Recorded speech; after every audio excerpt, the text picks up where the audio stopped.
अस्सलामु अलैकुम। मैं निशात अहमद आप तमाम साथियों का बहुत बहुत इस्तकबाल करता हूं। एक बार आप लोग वीडियो को लाइक करिएगा कि नज़्में मंदरजा झैल है, यानी जो आज़ाद की नज़्में हैं उसको हम लोग देखेंगे। शब कदर मोहम्मद हुसैन आज़ाद की जो नज़्म है ये साथियों सब जदीद उर्दू की सबसे पहली नज़्म है। सुबह उम्मीद, हुब्बे वतन, ख्वाबे अमन, दादे इंसाफ, अब्रे करम, प्यारी बिल्ली, नौतर्जे मरस्सा, दोस्ती, ये सारी की सारी जो नज़्में हैं वो किन की है? मोहम्मद हुसैन आज़ाद की है। मोहम्मद हुसैन आज़ाद की है। क्या पूछ रहे हैं? 1910 में जब वफात हो गया तो ये सब कैसे शाये हुआ? कौन कैसे शाये हुआ? उस और भी लोग उनके चाहने वाले थे, उन लोगों ने शाये करवाया। चलिए अब देखते हैं कुछ अक़वाल आज़ाद के मुताल्लिक। कुछ अक़वाल आज़ाद में तनकीद का मादा बिल्कुल नहीं था। ये बात कही थी कलीमुद्दीन अहमद ने। आज़ाद गप भी हाँक दे तो वही मालूम होती है, ये बात कही है अल्लामा शिबली नौमानी ने। मोहम्मद हुसैन आज़ाद नस्र में शायरी करते हैं और शायरी करते हुए नस्र लिखते हैं। ये बात कही थी राम बाबू सक्सेना ने। किसने कहा था? राम बाबू सक्सेना ने। उसके बाद मोहम्मद हुसैन आज़ाद का नजरिया है कि उर्दू ब्रिज भाषा से निकली। आकाए उर्दू मोहम्मद हुसैन आज़ाद को कहा जाता है। मौलवी अब्दुल हक को बाबाए उर्दू और मोहम्मद हुसैन आज़ाद को आकाए उर्दू, ठीक है ना, कहा जाता है। जे अब मोहम्मद हुसैन आज़ाद की नज़्म शब कदर मसनवी की हैयत में लिखी गई है। यानी मसनवी का मतलब हुआ कि इसके अंदर दो दो अशार होंगे, दो दो मिसरों पर मुश्तमिल। नज़्म सुबह सुबह उम्मीद भी मसनवी की हैयत में लिखी गई है। तो मोहम्मद हुसैन आज़ाद के बारे में यहां तक साथियों हम लोगों ने जाना। अब आगे जानते हैं नज़्म शब कदर के 4 मिसरे को हम पेश करेंगे और उसके बाद फिर हम आगे आपको ले चलेंगे। ए आफताब सुबह से निकला हुआ है तू, आलम के आलम के कारोबार में दिन भर फिरा है तू। है रोज और शब जमाने के पैहम कदम तेरे, पैमाने मेहनतों के ये हैं बेशुकम तेरे। ये साथियों मोहम्मद हुसैन आज़ाद की जो नज़्म है शब कदर, उसी के जो पहले 2 शेर मैंने आपको बताए। अब उसके बाद है नज़्म सुबह उम्मीद। नज़्म सुबह उम्मीद, जब किया सुबह ने रोशन फलक मीनाई, बिस्तरे ख्वाब से मैं लेकर उठा अंगराई, आंख मलकर जो नजर सूरे मैदाने जहां, जर्रा जर्रा में नजर आया रुखे जाने जहां। ये साथियों नज़्म सुबह उम्मीद है किनका? मोहम्मद हुसैन आज़ाद का लिखा हुआ। ठीक है, अब हम लोग चलते हैं अकबर इलाहाबादी को जानते हैं। अकबर इलाहाबादी को जानते हैं। अकबर इलाहाबादी, अकबर इलाहाबादी साथियों इनका असल नाम था अकबर हुसैन। क्या नाम था? अकबर हुसैन। और ये तखल्लुस क्या करते थे? जी अकबर। और इनके वालिद का नाम था तफज्जुल हुसैन। बहुत सारे जगह पर इनके वालिद का नाम आपको पूछा जाएगा। तफज्जुल से तसद्दुक याद रखिएगा। मिर्जा शौक लखनवी का असल नाम था तसद्दुक हुसैन। पैदाइश जो है अकबर इलाहाबादी की 1845 ईस्वी में बमकाम 12 जिला इलाहाबाद में पैदा हुए थे। बाज लोगों ने 1846 भी लिखा है जो सही नहीं है। यहीं पर साथियों अब तक मैं भी जो आपको पढ़ाया था वो 1846 ही पढ़ाया था। हालांकि यूजीसी नेट में है, मानू बीएड में है, ये सब जो एग्जाम में पूछा जाता है 1846 ही। लेकिन आपके एससीईआरटी का जो बुक है 12वीं क्लास का, उसमें साथियों स्पष्ट दिया हुआ है कि इनकी पैदाइश 1845 में हुई है। कब हुई है? 1845 में इनकी पैदाइश हुई है। और जो लोग बोलते हैं 1846, उसमें यह बात भी लिखी हुई है कि जो लोग 1846 लिखते हैं वो गलत है। वो क्या है? गलत है। वो क्या है? गलत है। उसी आपके एससीईआरटी के बुक में लिखा हुआ कहकशा में, यहां पे मैंने हवाला दे दिया है, कहकशा हिस्सा 2 सफा नंबर 127। कहकशा हिस्सा 2 सफा नंबर। तो हमको याद रख लेना है अकबर इलाहाबादी की पैदाइश 1845। कहां पर साथियों? जी इलाहाबाद। और इनकी जो वफात है 9 सितंबर सन 1921 ईस्वी में इलाहाबाद में हुई थी। अकबर का बचपन दाऊद नगर और सूराम वगैरह में गुजरा। 1856 में जब अकबर की उम्र 11 बरस की थी, उनके वालिदैन इलाहाबाद में आबाद हो गए। अकबर इलाहाबादी सिर्फ 11 साल की उम्र में शेर व शायरी कहना शुरू किया था और उन्होंने अपनी शायरी का आगाज गजल से किया। क्या चीज से किया? गजल से किया। क्या चीज से किया? गजल से किया। क्या चीज से किया? गजल से किया। किसने? अकबर इलाहाबादी ने। ठीक है।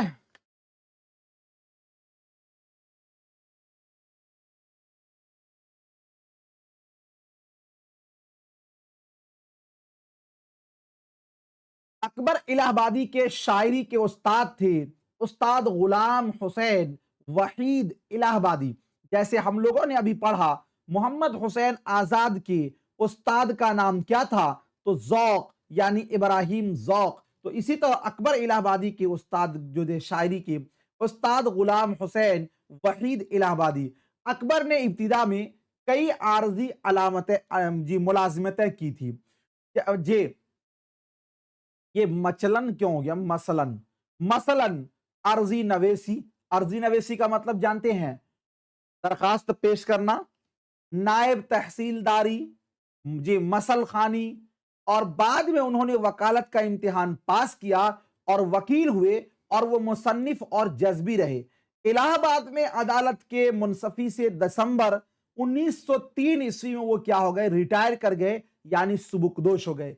ये सारी लाइनें भाई इसको भूलिएगा नहीं, ये आपके बुक की लाइनें हैं। तो अकबर इलाहाबादी साथियों जे जो अर्जी नवेसी चपरासी से लेकर बाद में जज तक बने और 1903 में वो कहां जज से साथियों रिटायर किए।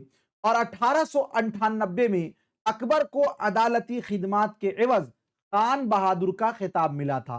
खान बहादुर का खिताब मैंने साथियों इससे पहले आपको पढ़ाया था, एक खाकानी हिंद। तो खाकानी हिंद के बारे में आपने क्या जाना कि खाकानी हिंद जो है किनका खिताब था? तो ये इनका नहीं था। खान बहादुर का खिताब जो है अकबर इलाहाबादी को 1898 में साथियों किस एवज में मिला? अदालती खिदमात के एवज में मिला। अब उसके बाद आगे है, अकबर एक मजाहिया शायर थे। कैसे शायर थे? एक मजाहिया। मजाहिया का मतलब जानते हैं? तंजो मजाह करना। जे और उनको अंग्रेजी लफ्ज इस्तेमाल करने का बहुत शौक था। अक्टूबर 1910 ईस्वी में उनकी बीवी का इंतकाल हो गया और 1913 में उनका लड़का हाशिम, जिसे वो बेहद अजीज रखते थे, 13 बरस की उम्र में दागे मफारकत दे गया, यानी वो भी साथियों इस दुनिया से चल बसा। अकबर का शुमार अवध पंच के नवरत्नों में होता था। ये मोस्ट वीवीआई है, इसको लगा लीजिएगा। अवध पंच के नवरत्नों में इनका शुमार होता था। अब ये अवध पंच क्या है इसको आप देख लीजिए। अकबर का शुमार अवध पंच के नवरत्नों में होता था। या फिर अगर आपको क्वेश्चन ये पूछे कि अकबर का शुमार किसके नवरत्नों में होता था, तो अवध पंच के नवरत्नों में होता था।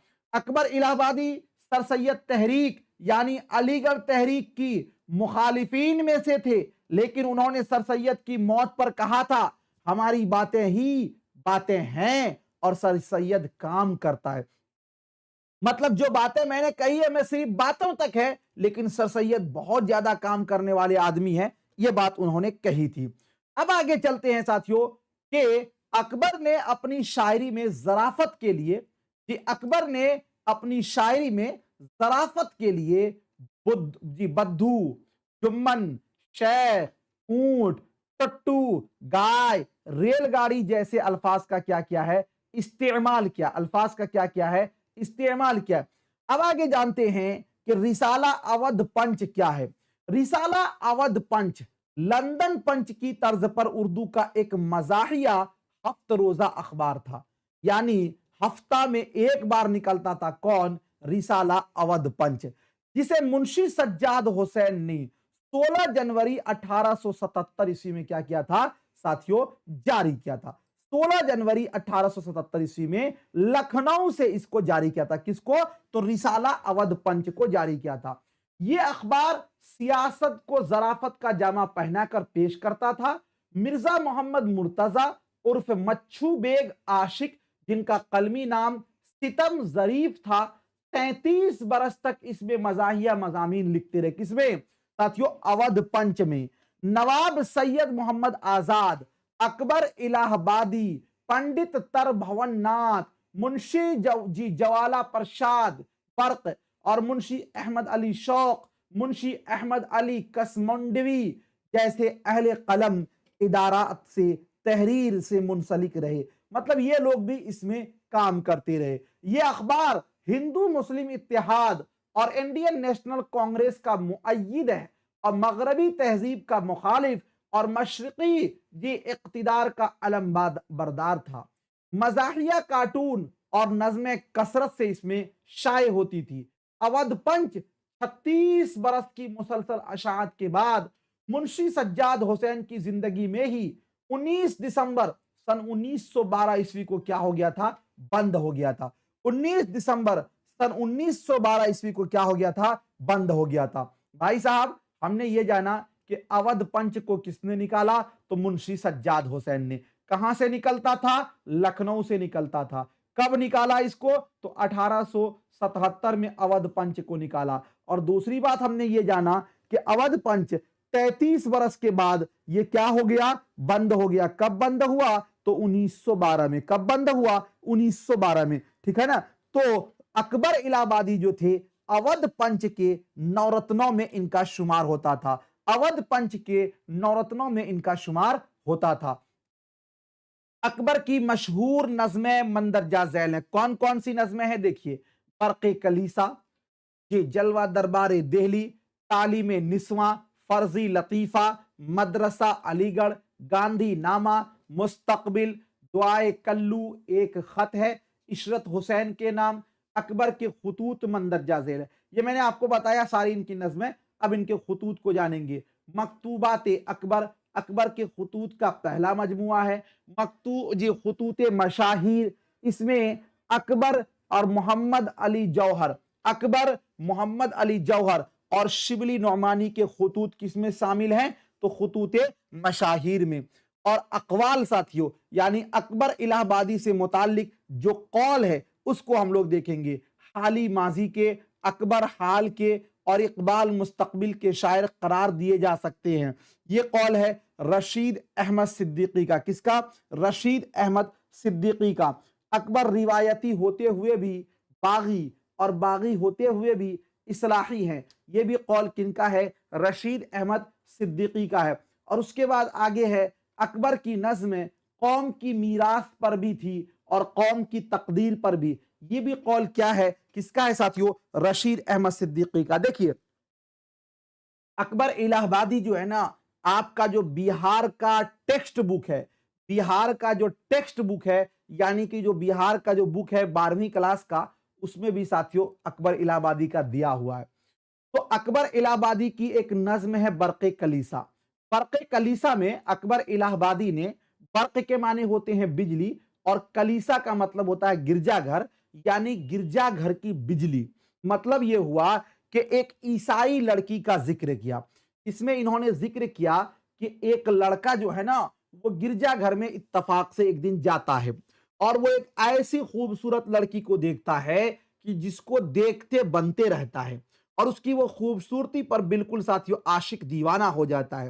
वो लड़की भी इस पर आशिक होने लगती है, लेकिन जब वो लड़की जैसे ही इसका नाम सुनती है कि ये मुसलमान है, वो लड़की इससे घिन करने लगती है। अरे तू वही मुसलमान जो अल्लाह के नाम पर तलवार लेकर जिस सरहद पर चले आते हो, तू वही मुसलमान जो मरने मिटने के लिए तैयार रहते हो।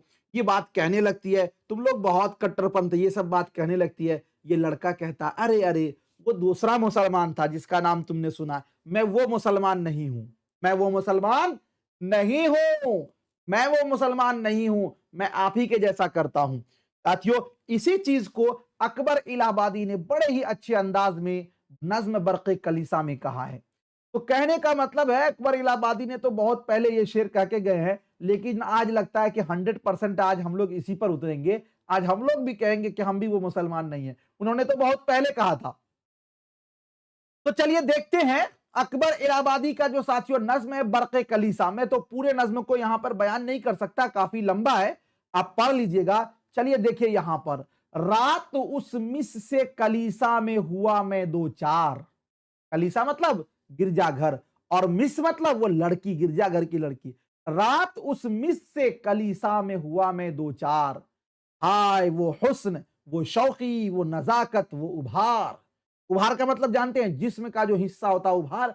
अरे वो खूबसूरती, वो शौकी, वो उसका चलना, वो बड़े ही दिलकश थे। अब कोई किसी लड़की को पहली बार देखेगा तो ऐसा तो होगा ही।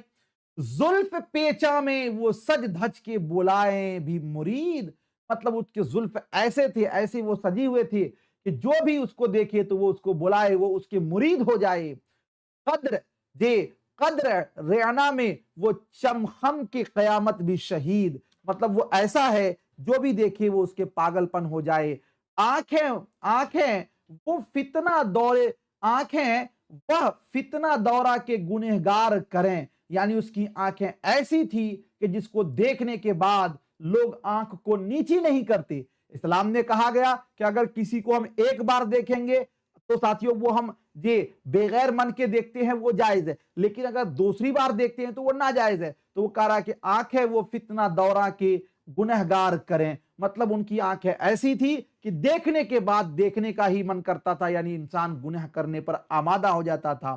काल वो सुबह दरख्शां के क्या करे, मलक प्यार करे, मलक माने फरिश्ता, यानी उसकी गाल ऐसा गाल था कि मलक प्यार करे। यहां पर जो है ना क्या क्या अकबर इलाहाबादी ने खूब बढ़ा चढ़ाकर जी उनकी जो है ना किसका, उस मिस की जी बड़ाई को बयान किया है। उसके बाद फिर वो कहानी भी बयान किया है कि लड़का ने कहा मैं तुमसे इश्क करता हूं, लड़की ने कहा मैं भी तुमसे, लेकिन जब नाम सुना तो लड़का अपना ईमान बेचने को तैयार हो गया कि मैं वो मुसलमान नहीं हूं जो तुम सोचते हो। तो ये सारी चीजें हैं इसमें, आप पढ़ लीजिएगा, ठीक है ना। तो चलिए देखते हैं, ध्यान दीजिएगा। तो साथियों हमने ये जाना कि बरक़े कलीसा जो है एक जरीफाना नज्म है। इस नज्म को लिखने वाले कौन है, अकबर इलाहाबादी। अब इसका खुलासा थोड़ा सा देख लेते हैं, खुलासा भी बहुत लंबा हो रहा था। नज्म बरक़े कलीसा अकबर इलाहाबादी का एक तंजिया वो मजाहिया नज्म है। उस नज्म में बरक़े कलीसा को शायर अलामती तौर पर पेश किया है। बरक़े कलीसा यानी कलीसा की बिजली, यानी वो मिस, कलीसा की बिजली यानी अंग्रेजों की लड़कियों को उन्होंने बर्क से ताबीर किया है, जिसके शिकार मुसलमानों के नाआकबत अंदेश इश्क को पेश किया है। चुनांचा फरमाते हैं एक दिन कलीसा में गए तो एक हसीनो जमाल की नमूना मिस से दो चार हो गए, मतलब उसको देखकर देखते ही रह गए। फिर उस मिस के हुस्नो जमाल और सरापा की पैकर तराशी करते हुए इसके चाल ढाल, नाजो अंदाज, अंदाजे गुफ्तगू और बेपनाह हुस्न का तज़किरा है। यहां तक के शायर ने अपने दिले बेकरारी का भी इजहार किया है और फिर मिस से इश्क भी फरमाते हैं, मिसे इश्क भी फरमाते हैं। तो साथियों कहने का मतलब यह है कि ये जो बरक़े कलीसा नज्म है ये आपके 12वीं क्लास में, कौन सी क्लास में है, बिहार के जो 12वीं क्लास है उसमें है, उसी से मैंने आपको यहां पर लिया है। बहुत बहुत शुक्रिया, थैंक यू। मिलता हूं फिर आपसे नेक्स्ट टाइम नेक्स्ट वीडियो के साथ। जब तक के लिए खुदा हाफिज, ऑल द बेस्ट।